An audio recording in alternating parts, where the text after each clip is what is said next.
For generations, we have been taught that we had to believe the story of the Exodus on faith alone. We were told that Mount Sinai, where Moses received the 10 Commandments, was located in Egypt, but there was no real evidence to bring the story to life, to make it believable.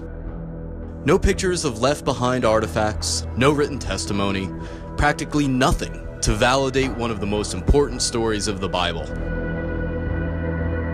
The Bible repeatedly says the Israelites went out of Egypt and into Midian, modern-day Saudi Arabia. Why were we sticking to this traditional site in Egypt that had no evidence for so long?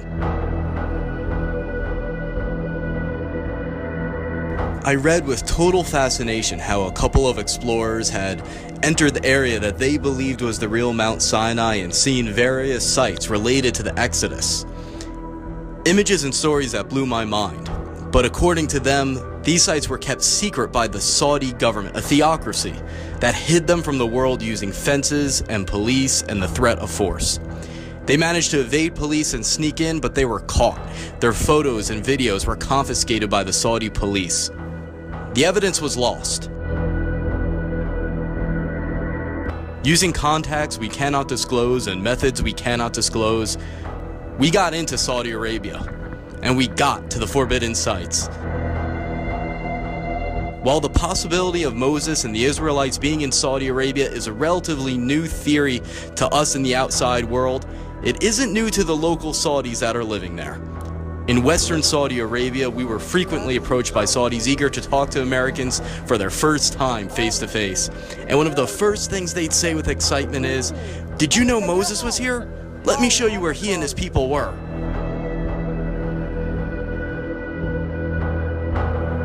Are we to believe no evidence was left behind, or had the evidence simply not seen the light of day?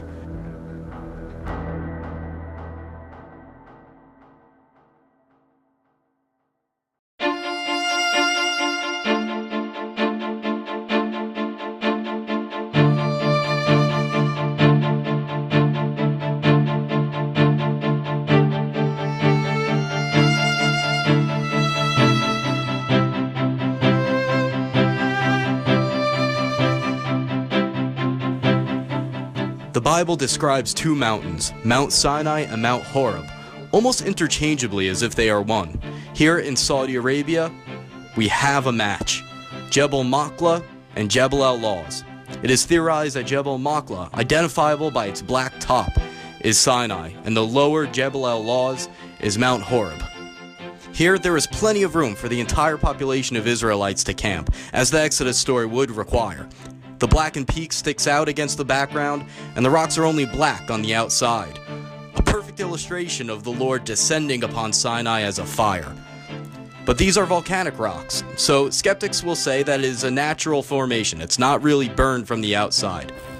Now we're standing at the base of what's believed to be the real Mount Sinai, and behind me you can see what may be where God told Moses to go, the cleft rock, when he was speaking at Mount Sinai and was descending upon it like a fire. He told Moses to go to a cleft rock, and then that's also where he got the 10 Commandments.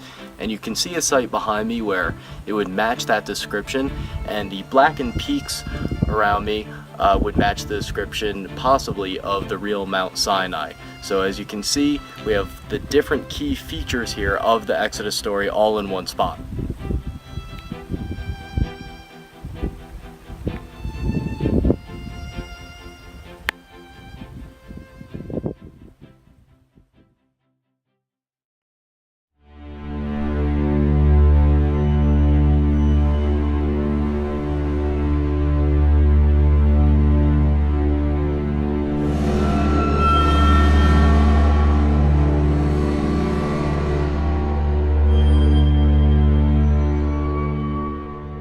When Moses initially flees Egypt after killing an Egyptian, he escapes to Midian as a fugitive. There, he sits by a well and he meets the daughters of Jethro who are getting water for his flock. Moses then marries one of his daughters. Here in Saudi Arabia, not too far from the possible location of the real Mount Sinai, is a well that the Saudis have fenced in as a sensitive archaeological site. Here, we were approached by multiple Saudis who excitedly told us that this is where that story took place, and the area where Jethro resided. One of the Saudis was actually traveling from the other side of the country to come see where Moses walked in Saudi Arabia.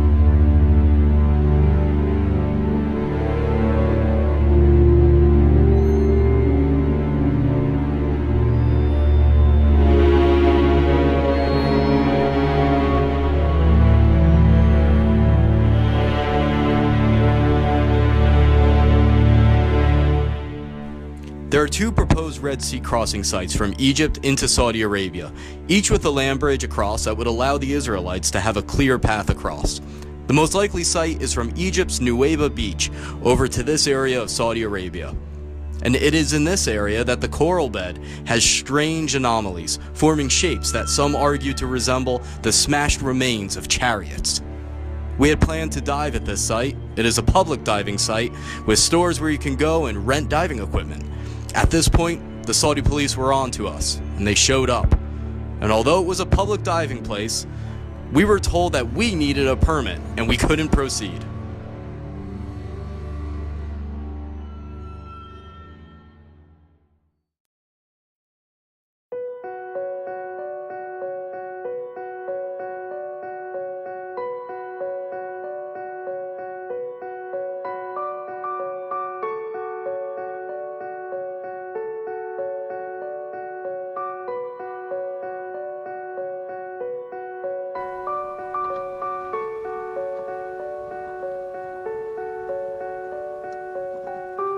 According to the Exodus story, Moses and the Israelites stop at a place near Mount Sinai named Elim. Desperate for water, they find a unique location with 12 wells and 70 palms.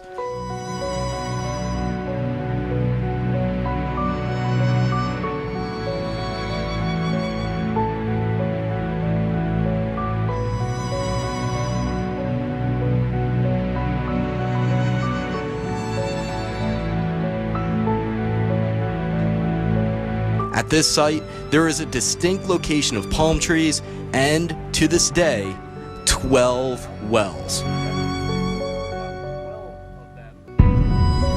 Multiple Saudi locals pointed us to this location as Elim.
Another major event near Mount Sinai is the incident with the golden calf.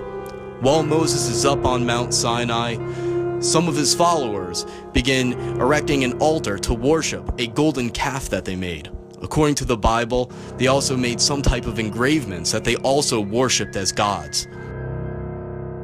After Moses received the 10 Commandments, he sees this happening below him, and enraged, he comes down and he destroys the golden calf. But it doesn't say that he destroyed the entirety of the altar.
At the foot of the mountain is what appears to be an altar of uncut stone.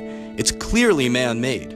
It's there for a purpose. Next to it are pieces of marble in pillar-like formation with their round foundation stones still clear to see. The pillar-like marble has been moved and damaged over the years.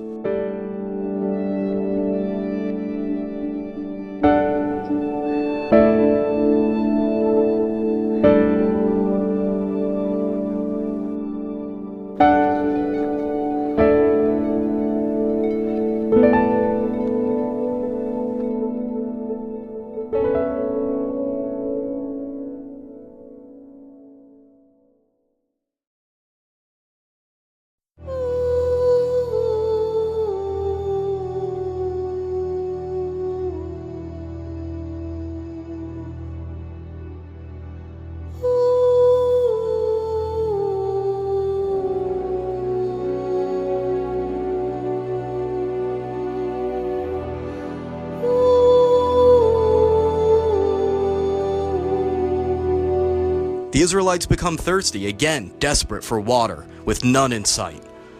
Moses strikes a rock with his rod, and in a dramatic miracle it splits and water pours forth, providing relief to the Israelites. According to the famous historian Josephus, this rock remained in his time and was seen by nearby travelers. To locate this rock, it would have to be in the ancient land of Midian, today's Saudi Arabia.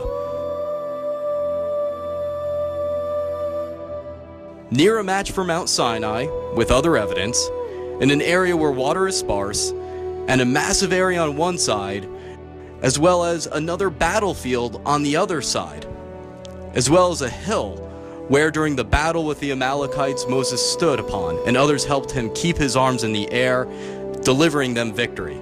And according to the Bible, an altar was built underneath this hill. Is there a rock that matches all of these details for the split rock at Horeb? The answer is yes, and it is stunning. One of the greatest miracles of the Exodus story is when Moses finds that the Israelites need water. They're in a hot, barren area without water to be seen anywhere. And so one of the greatest miracles happens when Moses strikes a rock, and the rock splits and water pours forth. For so many people, this sounds just like legend, but right near the alleged site of Mount Sinai, we come across this massive split rock. And one of the most distinguishing features of this is, as you can see below it, and then also to the side, is that the rock is smooth, as if tons and tons of water came straight from that rock down and then filled the area. As we were driving here, the rocks were all jagged, square-shaped, circle-shaped. It was terrible for the car. But then right here, and only right here, below the rock, the area is smooth. And so when you're coming around that corner, you have no idea what you're about to see, and then this is right there, surprising you, looking at you as you come around that corner. And this is one of the most strongest pieces of evidence that the Exodus did in fact happen in Saudi Arabia, right here.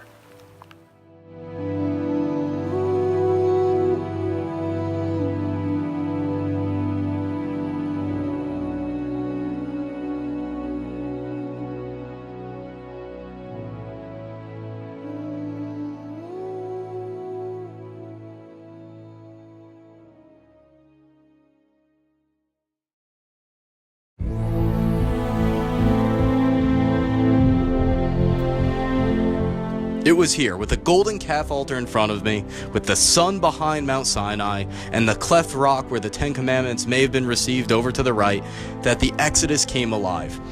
You could see exactly how, if this is Sinai, Moses would not have seen the construction of the altar while he was there on Sinai until he came to the cleft rock over to the right. At that point, he'd have a direct line of sight, just like the Bible says. All of these little details have to fit, and they fit.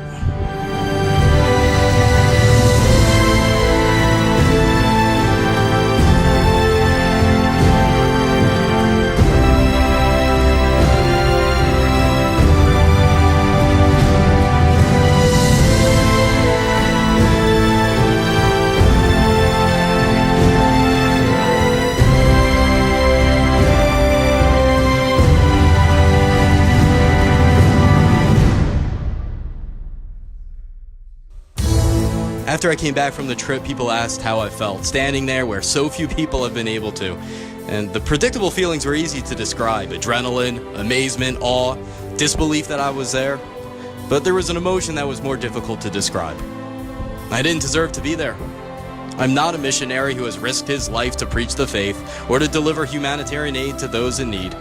I'm not someone who has given away all his wealth to the poor. I'm not a scientist or an archaeologist or a pastor. I'm not a Bible scholar, and I still have days where I feel like I have no faith at all. I can't tell you why I was among the handful of people who got to go, or what I'm supposed to do with it. I can't prove to you this is the real Mount Sinai and the Exodus happened, but what I can tell you is this. This information is coming out, one way or another. We're entering a period we've never been in before, one where the evidence for the Exodus story and the Bible overall is suddenly becoming available and is only a click away for anyone on earth with an internet connection. And as these sites are revealed, it will change the Middle East forever and impact the billions of people around the world who follow Judaism, Christianity, and Islam, and those with no faith at all. The world is about to change.